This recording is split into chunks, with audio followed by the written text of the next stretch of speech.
me just give you a sort of first shot at the report.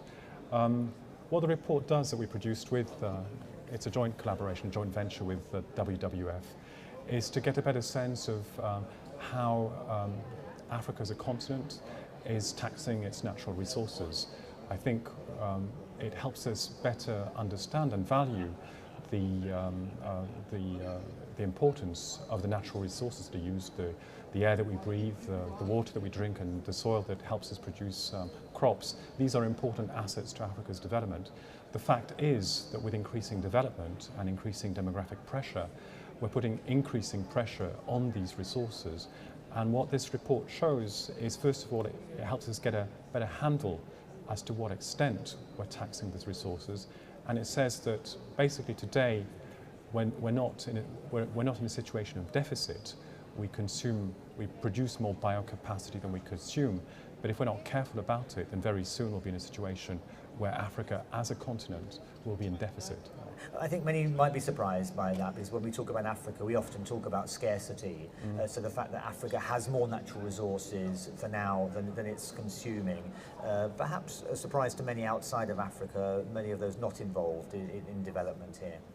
Yes, well, I think there are a lot of things that Africa might be lacking, but what it does have in tremendous abundance are natural resources. Its forests, the Congo Basin, its tremendous forests, the water that it has, its lakes, its rivers. So it has, and space, of course, and a tremendous amount of space across the continent. So it has a tremendous amount of wealth.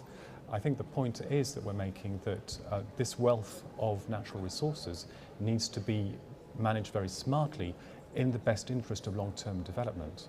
And that is a message that we're trying to bring across, to better value the resources that are provided by natural resources, and more importantly, that we manage them more effectively and more smartly over time.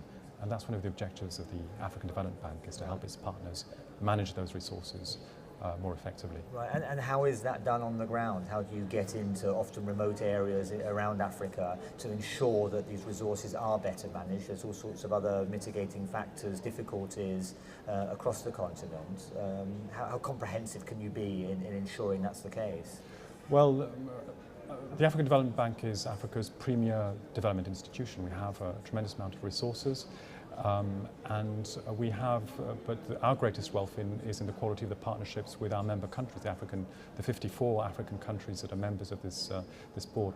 We have a very broad network of field offices across the continent, and it's through these networks and the relationships that we build with our African partners that we can provide them with the know-how and the resources that they need to make the choices that are in the best interest of the people, and we provide them with that help and that support. Right. I mean, ensuring that natural resources are well managed, well used, is obviously at the core of the negotiations here at COP18. What would you expect? What would make your life, your project here easier, as far as decisions being made here at COP18 go?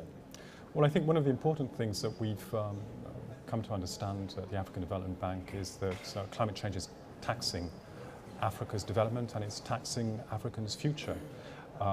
According to our own estimates, by 2030, climate change is going to wipe out as much as 3% of Africa's GDP, which amounts to about $40 to $50 billion a year. So it is taxing quite considerably Africa's future. What Africa needs is more resources to adapt to climate change and to reduce the emissions in greenhouse gases, which, by the way, are very low in the continent.